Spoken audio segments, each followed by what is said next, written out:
fandraisana maharitra fanabeazana mahomby.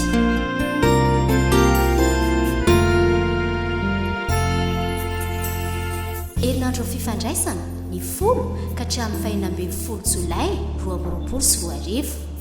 Seminera ho an'ny mpanabe sy ny ray aman-dreny arahinao eto amin'ny onjam-peon'ny radio Antson'ny Filazantsara isaky ny amin'ny 12 atoandro sy amin'ny 9 alina.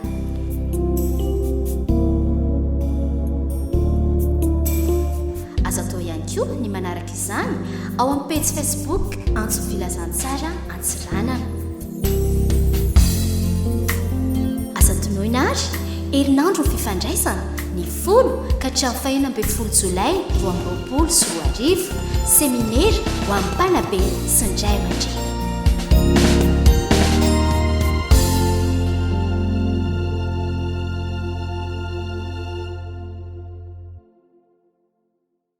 Miarabanao izay manaraka izao fandarana izao.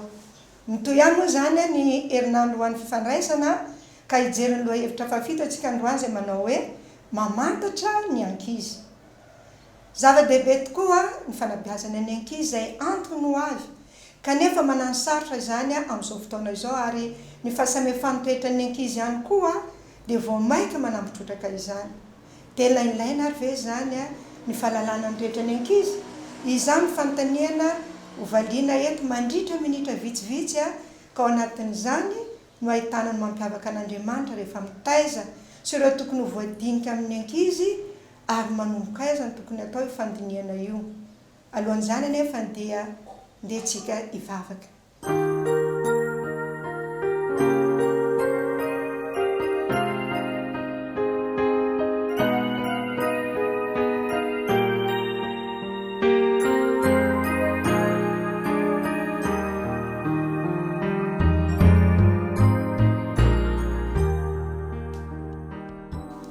Andriamanitra misaotra anao zay satria mbola nomenao izao fotoana izao. Raha andinika momba ny fanabeazana izahay dia mangataka ny fananao masina mba hitarika ny amin'izany. Noho amin'ny anaran'i Jesosy mangataka izany miaraka ny famelana ny olokay rehetra. Amen.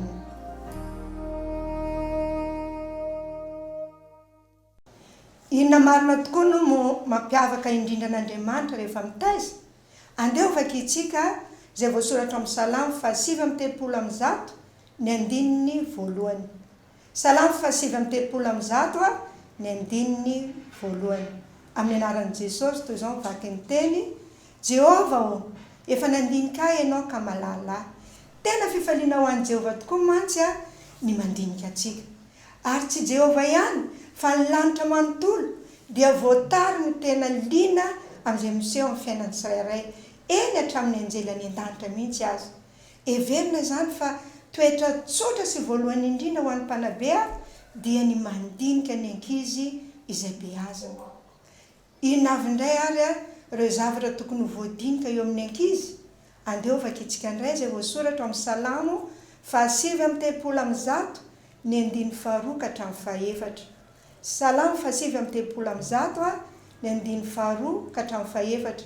Toy izao mivaky ny teny amin'ny anaran'i Jesosy: Ianao no malala ny fipetrako sy ny fitsangako, sady mahafantatra ny hevitro eny lavitra eny. Voadinika ao ny toetro na mandeha aho na mandry, ary fantatrao tsara ny alehoko rehetra. Fa indro tsy misy teny tsy fantatrao eo amin'ny leloko Jehova o. Araka ny vaky teny teo zany dia malala ny mombanao Andriamanitra. Ary ny tsirairay avy dia samy manana ny maha-izy azy, na eo amin'ny fitsanganana izany, na eo amin'ny fipetrahana, na ny hevitra na ny toetra araka ny vaky teny teo. Samy manana ny toetrany ihany koa ny ankizy tsirairay. Voalohany amin'izany toetra zany dia ny mitrotra na sangay amin'ny teny vahiny. Io ankizy io zany efa mahavita zavatra izy vao mandinika izay ao am-pony dia avoakany avy hatrany. Mora tezitra izy ary mora faly ihany koa. Be resaka be, mpanentana mahaizy noho izany. Tsy manaraka lojika izy indraindray ary somary mikorontana ny asany, ny fitaovany ihany koa. Ny toetra faharoa dia ny sendoritra na kolerika amin'ny teny vahiny. Ity zaza iray ity indray zany dia tia miady hevitra, tsy tia miresaka ny zavatra ny tsipiriany izy, milamina fiasa, mahay mitarik'olona, mahay mandray fanapahan-kevitra, tia manesy ny hafa izy rehefa miady hevitra, be resaka nefa mandinika kokoa ary manaraka ny lojika sy ny lamina. Ny toetra fahatelo dia ny malahelohelo na mélancolique ho ny teny vahiny. Ny zaza fahatelo zany dia tsy fantatra tsara izay ao am-pony, mandinika lalina izy vao mihetsika. Ny zavatra efa lasa no visavisainy amin'izany, teny antsipirian-javatra izy, tia olona, tia fangoram-po, baiko ny fihetsem-po ary mora tohiny, tia zavakanto izy ary tsy mety mionona fa mitady ny lafatra indrindra. Ny fahaefatra dia ny bonaika na tony na flegmatique ho ny teny vahiny. Ity zaza ity indray zany dia mandrefy teny, tony sy mandinika, maina nefa mavesa teny, tsy mora tezitra, tsy tia fifandonana, manao vazivazy manindrina, mahay mampiavana, azo itokiny, manondraka rano mangatsiaka ireo mafana fo. Amin'ny ankapobeny zany dia samy hafa anatin'ny ankizy ireo rehetra ireo ary mety ara-potra aza indraindray. Na izany aza nefa dia misy izy ireo iray na roa no misongadina kokoa sy mitoetrana amin'seho mandrakariva ary mitranga mandavan-taona. Iny zany ilay tena tambatoetrany na tempérament amin'ny teny vahiny. Ny tambatoetra dia mamoaka ireo toetra madinidinika araka io ohatra eo ambony io. Marina nefa fa betsaka amin'ny ankizy no mivadibadika be ihany tambatoetra noho izy mbola eo andalam-pitaizana. Mbola tsy vory sy feno maizy azy na ny personnalité sy ny teny vahiny. Izay no ilana ny fandiniana tsara fa tsy maimaika na taitaitra amin'ireo toetra kely madinika izay mora miova na mety hanafina ny tena izy.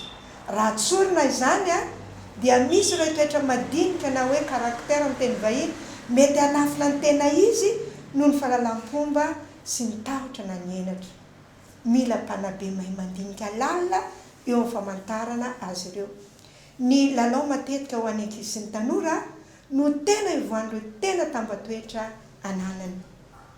Efa fantatra raha zao tokony ho voadinika amin'ny ankizy. Oviana indray ary no anomboana izany fandiniana izany.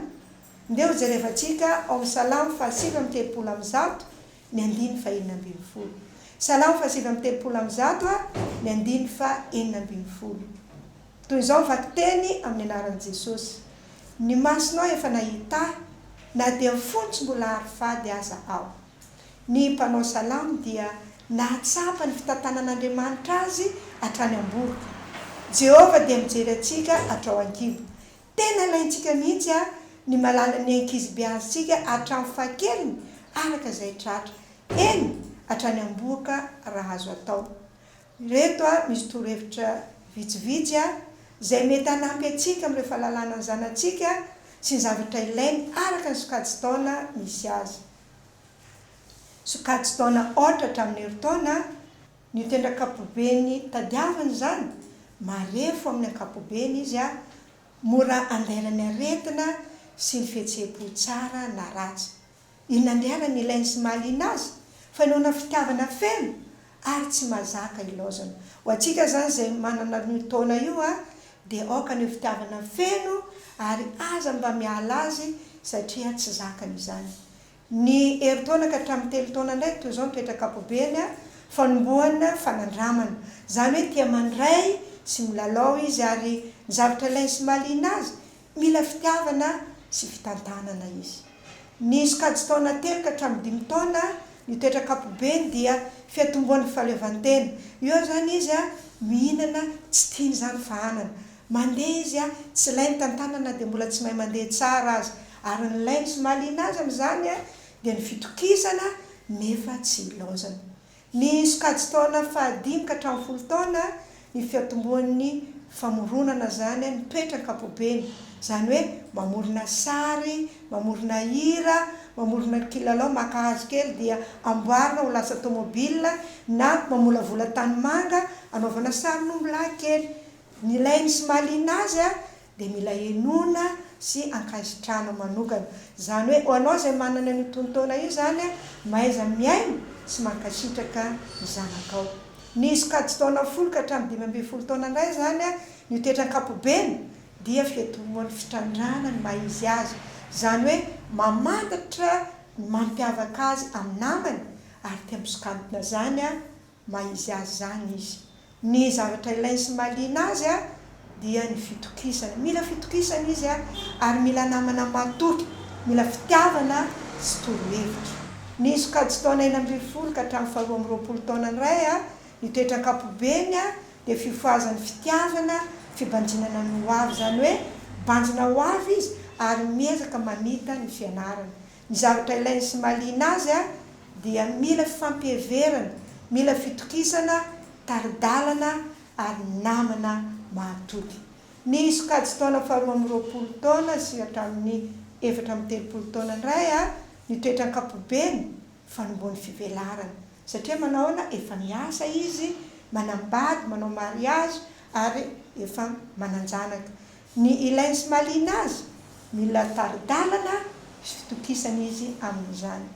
Ny kajy taona 13 ka hatramin'ny 17 taona indray a ny toetra-kapobeny dia ny toetra-kapobeny dia fitomboan'ny nofy vaovao, zany hoe fananganana zay zavatra aharitra toy ny trano, ny tany sy ny sisa. Ary amin'izany zavatra ilainy sy mahaliana azy a dia fitokisana, mila olona hiaino azy izy, ry mpiaino malala. Ny anarantsika nanaraka teto a ny mampiavaka indrindra an'Andriamanitra rehefa mitaiza dia tsy inona zany a fa ny fandiniana ny ankizy beazana. Hitantsika ihany koa ny zavatra izay tokony voadinika eo amin'ny ankizy dia ireo karazana toetra efatra: ny mitrohatra, ny sendoatra, ny malahelohelo ary ny bonaika natony. Ny fanomboana izany fandiniana izany a dia hatramin'izy ao an-kibo. Izany dia anampy antsika ray aman-dreny, mpanabe rehetra ahafantatra ny ankizy tsirairay avy izay beazana.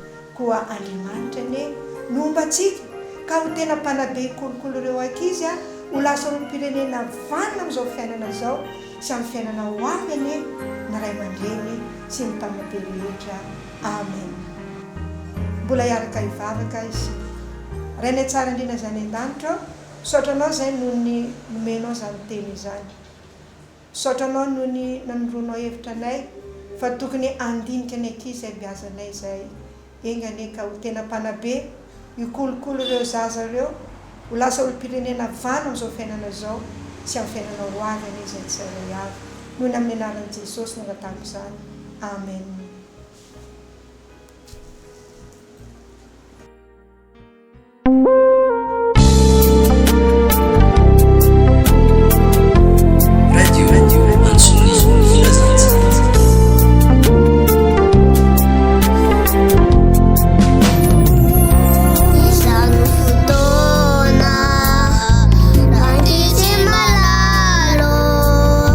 Izano fotona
fanabeazana mahomby.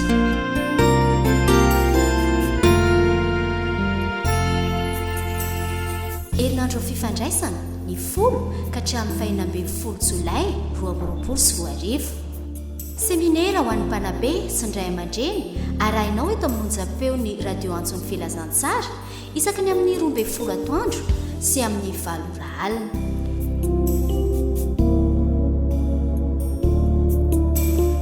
Azo atao ihany koa ny manaraka izany ao amin'ny page Facebook antson'ny filazantsara Antsiranana. Asa tonoina ary herinandro fifandraisana ny 10 ka hatramin'ny 24 Jolay 2024. Seminera ho an'ny mpanabe sy ny ray aman-dreny.